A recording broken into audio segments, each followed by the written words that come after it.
Hey guys, welcome back to Dark Souls 3.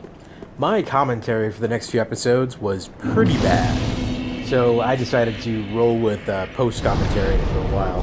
We pick up after defeating the Dragon Slayer armor, and lo and behold, there's a bonfire within spitting distance of the boss's bonfire. I check to see the name, GrandArchives. Now, we skip to inside the GrandArchives. Unfortunately, I lost a little bit of video. But we see this giant pool where I dunk my head in wax.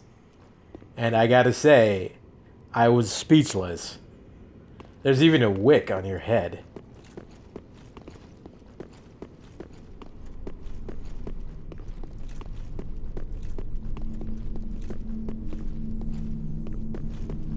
In the library, we see there's several crystal lizards.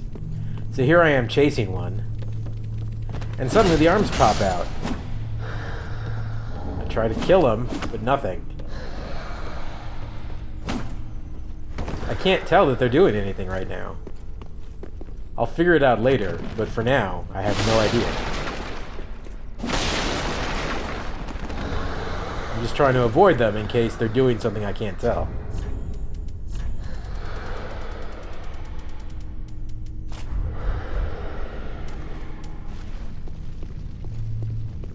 Figured I could burn them. No luck there.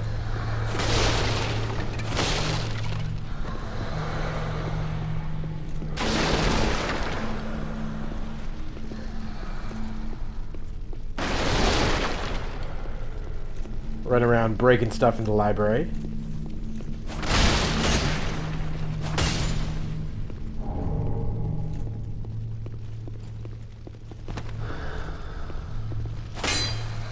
Looking for hidden walls everywhere.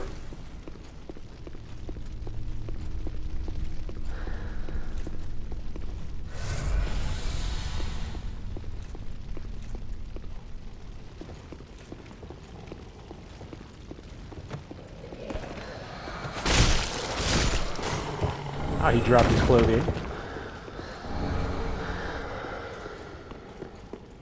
Run and stab that guy.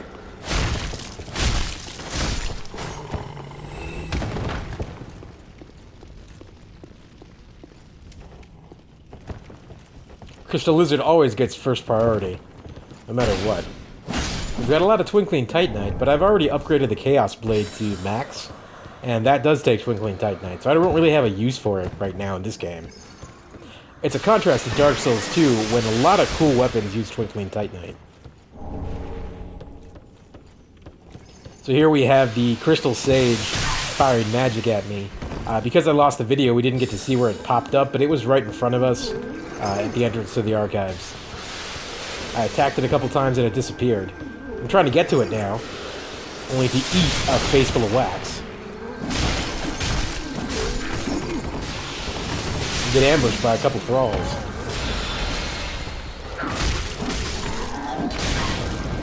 I didn't think it was possible for thralls to be more annoying than back in the cathedral, but they somehow pulled it off. Fortunately, I killed the Crystal Sage pretty easily in my inaugural run.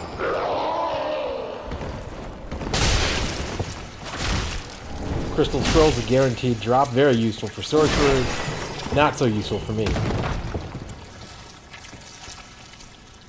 Though it does have a few things we can do, as you'll see later. I thought maybe the fire did something to remove the wax covering.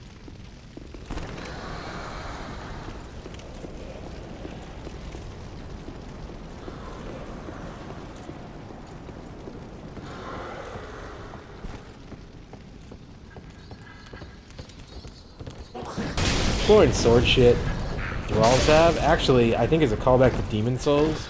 In Stonefang Mine, the miners had swords like that in 2.1 that were glowing red.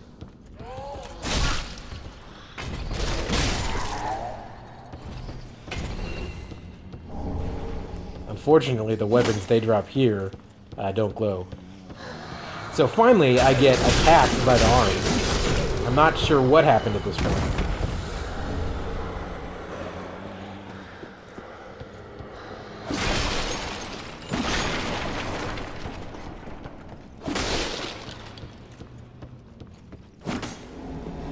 then I actually find the hidden wall. Now, one of these Outrider Knights, and I've had so much trouble with them in the past. So I try to sneak up on them.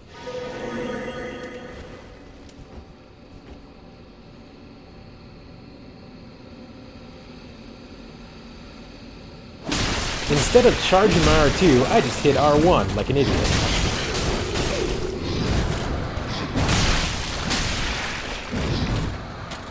Outrider Knight is helping me out with his delayed moveset here, giving me time to heal.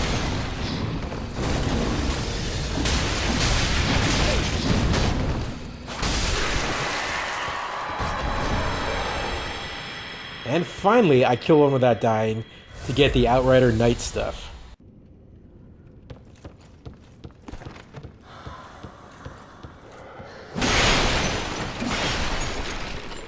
Determined not to miss anything.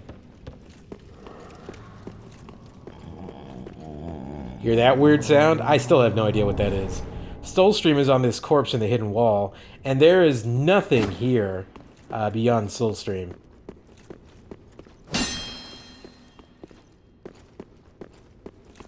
Soulstream looks like a pretty cool spell, but because my sorcerer character doesn't have enough int just yet.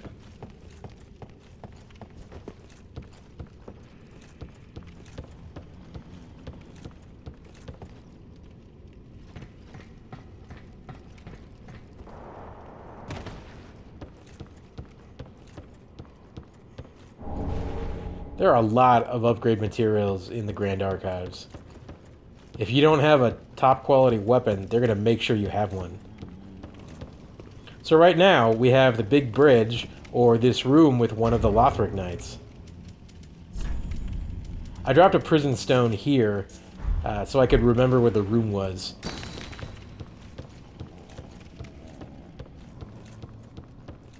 If you haven't killed the Crystal Sage, he'll make a stand on this bridge, and he won't leave it. So it'll be your opportunity to kill him if you haven't by this time in your own playthrough. This, I think, is a callback to something in the Duke's Archives in Dark Souls 1, where there was a guy that shot magic at you from across the way, and he was barely in range of your bow. Or at least that's what it reminded me of. Finding what looks like progress, I decided to turn around and investigated this little handle.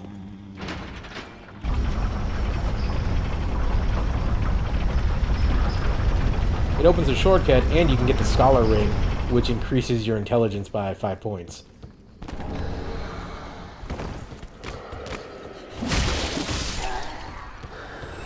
Can I just say, it's kind of neat how the firebomb has been useful for both me and the enemies for the entire game. Dunking my head, I think I've finally started to figure out that it's protecting me from those arms. As you can see, I'm testing it out here.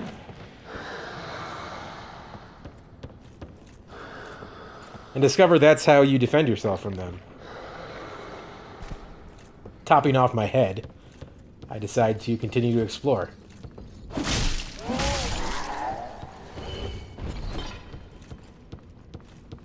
Now, for the longest time, I had no idea what this lever does, even though you can actually see it on the screen what's going on, if you look close. There's a bookshelf that has pulled down. You can see on the left there's a new path that's open. That actually leads to a slab, but I missed it in this playthrough. And a couple other playthroughs before I finally found it.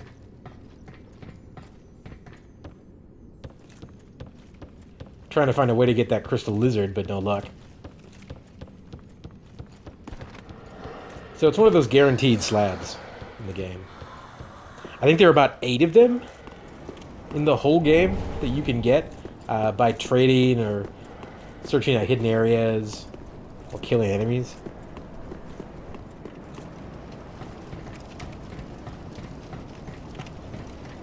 It's kind of a shame, but at least it's better than the original Dark Souls. And not nearly as bad as Bloodborne, with its 2 blood rocks.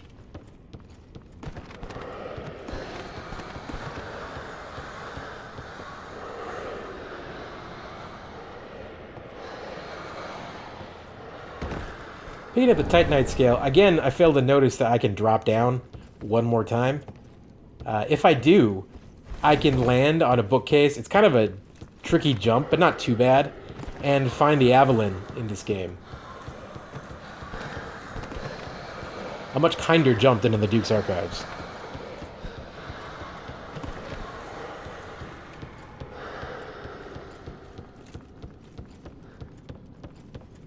Maybe I'll bring Dark Souls 2 back and do a Haviland build someday. There, I figured out that the arms are actually coming from books. So once again, we have kind of that idea of cursed knowledge, or dangerous knowledge, like Bloodborne has. So I started looking around, I just kind of ran around mindlessly until I returned to the big bridge. Only to find there's yet another thing I can do.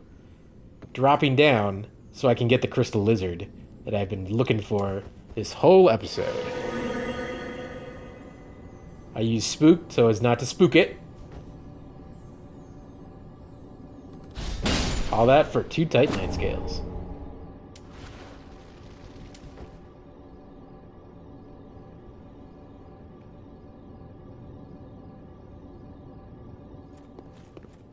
I honestly don't remember if I'd picked up the item in that room or not.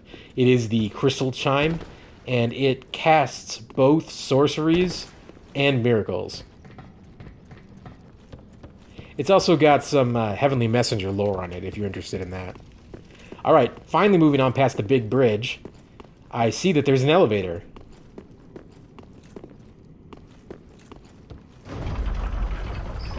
We found the shortcut. And I'm trying to figure out where it leads.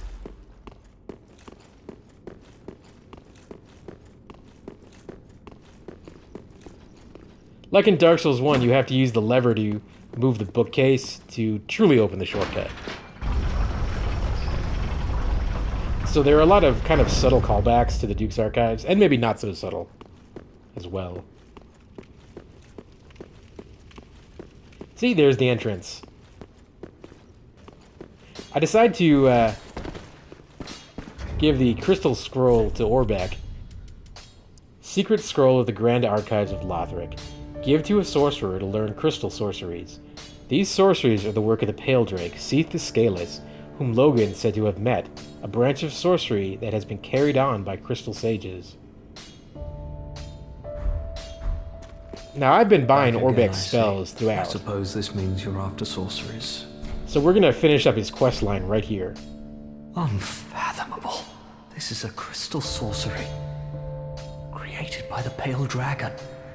Thought only to exist in legend. I am ever grateful to you. This is truly sublime.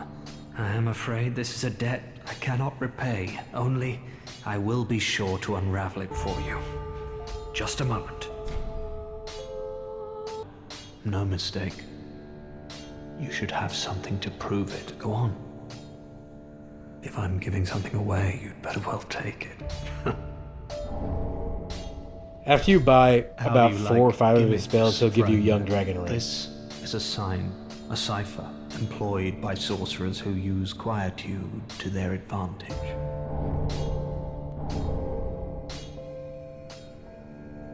With this, you can be sure to tell friend from foe from your very first encounter.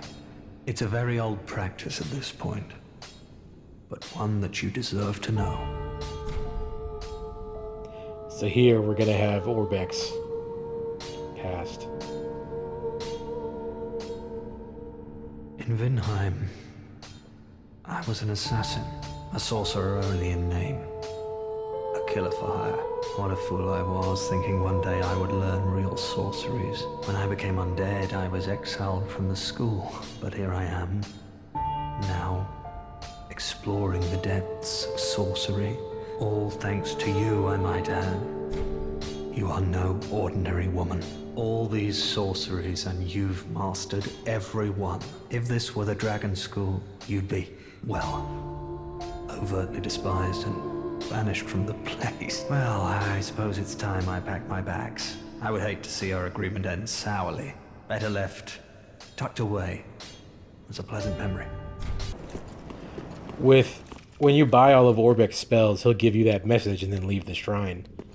Once that's done, he'll become available for summoning at later bosses. And here is the path back through the area we missed at the beginning. So just hang a left and go along the side. As you can see, there's the giant pool of wax. Although once again, I missed the secret passage that I've opened up that led to the slab.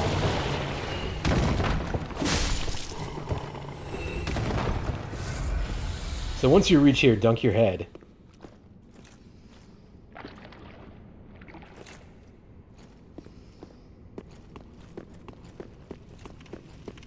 And then stick to the right to find the stairs leading up and avoid most of the arms. There'll be a couple of guys here if you remember from earlier. Ah, there he is. But you can just run past him. Especially if you've already taken out the crystal sage. If you want to get the jump on the sage, you can use this ladder to come up to the balcony behind him.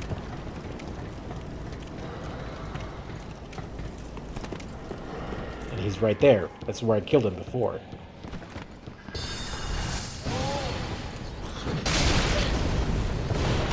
Now from the left side you can get to the secret doorway with Soulstream. But to continue on, you want to climb down the ladder. And then right away to your left is the big bridge. So this is that top of the elevator. This is the top of the stairs where I found the elevator again. Bringing it back up, and that's how you get, and that's how you can do a quick run through of the first part of the GrandArchives. Now, unfortunately, there's a little section here that I lost some footage. But what you want to do is there's only one way to go, and then once you get to the rooftop, hug the left wall until you find the 2 crystal lizards. Then switch to hugging the right wall, and you'll get to this point pretty quick. There are a few enemies, a couple of gargoyles for sure, and an optional gargoyle.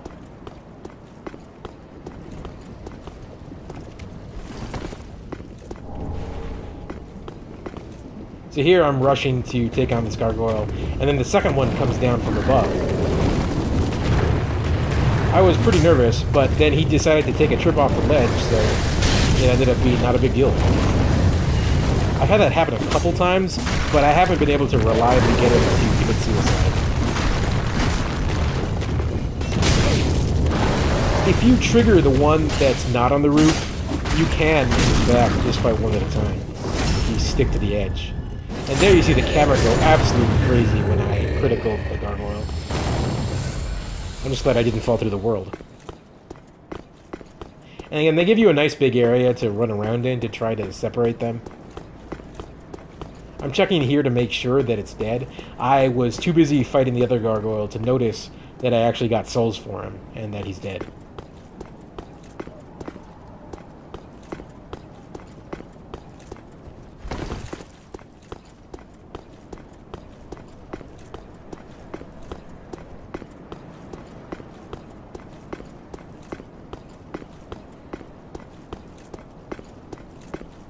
It's unavoidable that you have to drop down here to continue on. I don't think there's a way to avoid damage, but the way to continue on is that hole in the wall, or the hole in the window. Kind of the reverse on Orlando Cathedral from Dark Souls 1. And there's nowhere else you can go from that roof except through the hole. And here you can see the section that I missed showing. I lost the video. But now we have the final ended bone shard in the game. I'll be able to get my Estus Flask up to 10 and get the trophy for it.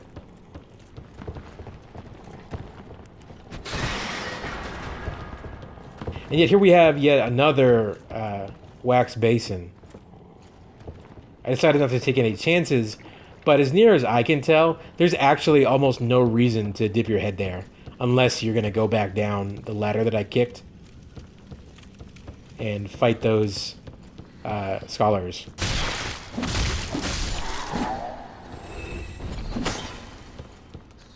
Yeah, there's the second one. Another couple of thralls there. And a powerful Lothric Knight. Now, interestingly, the rest of the Lothric Knights... the rest of the Lothric Knights use Blessed Weapon on their swords. And their swords have an innate lightning element. Now, this guy has the same sword. It's got a lightning element.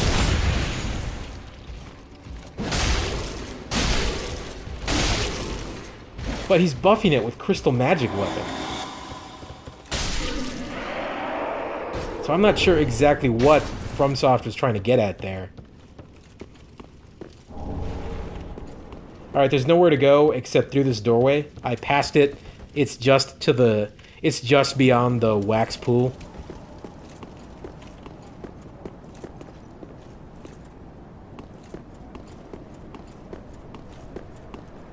But in the end, there's actually only one way to go, through the middle of the courtyard. But of course, I'm trying to explore just in case. And keep note that there's a little hallway back there. That's going to be important in a minute. And look at these statues. They're coated in wax. Like, they're not... It's not actual wax. It looks like the statues were shaped that way. I also failed to notice here that some of the statues are actually those of the serpents. So, Frampt and Kath, but with wings instead of arms. It's very strange. I'm not sure what they're getting at, though. So here, we've got triple NPCs. We've got the Faram Knight, Crystal Cramehild from Untended Graves, and one of the members of the King's Black Hand.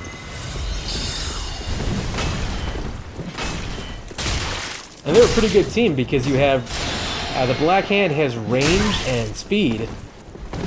The Faram Knight, of course, has strength. And you have to deal with both while avoiding the Sorcerer's blasts.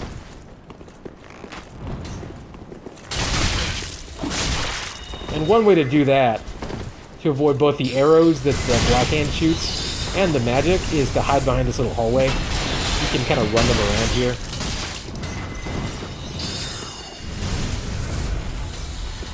So here I decide that the Sorceress is the squishy one, but she parried me. Thankfully the AI didn't take advantage of it. Or maybe I got hit by the arrows, but look at all those arrows in me. It's ridiculous. So use the statues as cover whenever you can.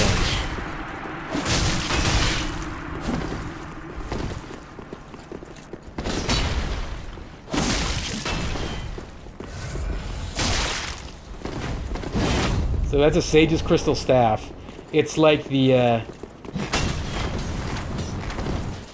or actually, it increases the MP consumption, I believe, but also ups the power of spells.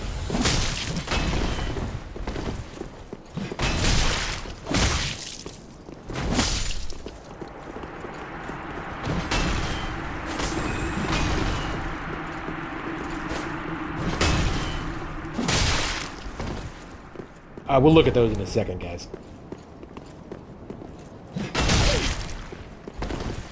So you can see his axe has a pretty big AoE.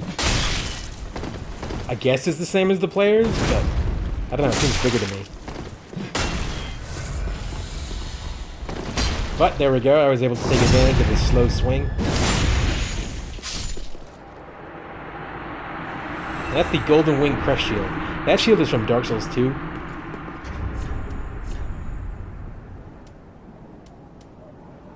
A blue knight's shield engraved with a golden wing crest. This shield is exceptional among the enchanted blue shields. Not only does it boast high magic absorption, but it also enables its wielder to parry spells. And it's got the spell parry skill. 100% physical absorption and 75% magic. Decent lightning too at 57%. So it's actually a much better shield than the Dark Souls 2 version. And here we have Onikiri and Ubadachi. The hunters known as the King's Black Hands wield paired weapons. These belonged to Kamui, who looked after the prince. Kamui brought Onikiri with him to the undead settlement, where he forged Ubadachi and was finally prepared to join the ranks of the royal hunters. I feel like I'm missing something there, but it's a dual-wielding katana. It's kind of like a slow version of the Rakuyo from Bloodborne. with one blade longer, one blade shorter. And then beyond the 3 knights, we have another elevator. And this is the shortcut to the bonfire at the bottom of the archives, as you'll see in a minute.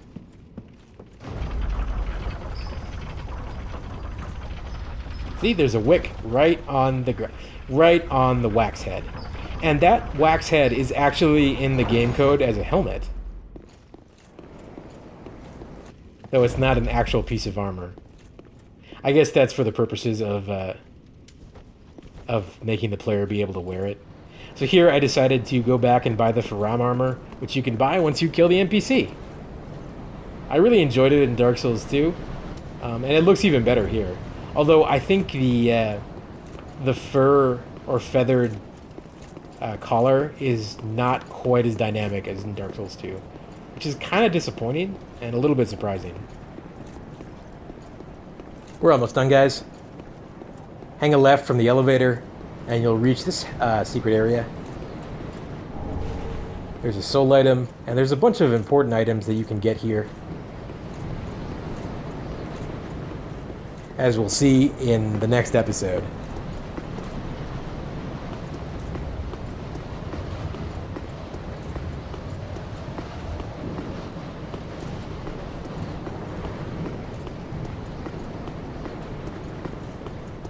But this particular area actually reminds me a lot of Bloodborne, with the spires, kind of like Canehurst a little bit. So I see the platform here, and it seems like I can obviously get there, but there's clearly an invisible wall.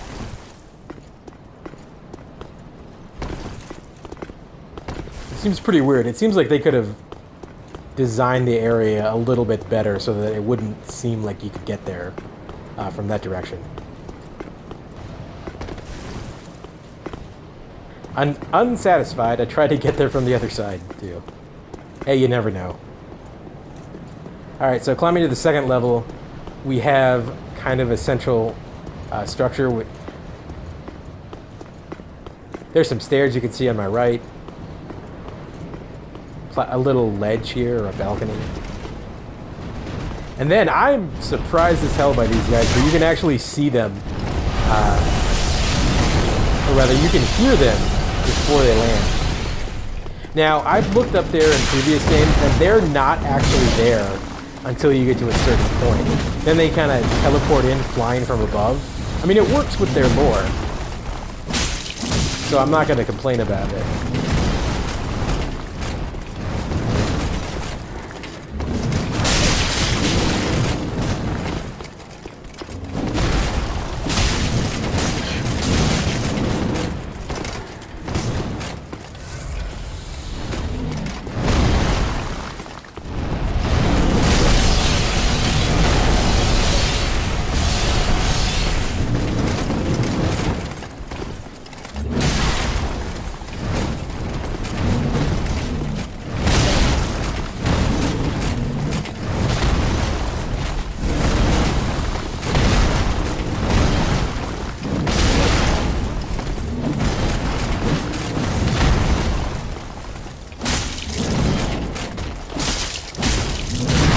I'm using the central structure to try to break them up, covering each other or get some distance. But I neglect to realize, but I couldn't get away. And you'll notice I was only fighting 2 of them there. There is a third one that you can trigger, but if you're careful and kind of stay toward the edges, you can avoid triggering 3 on 1.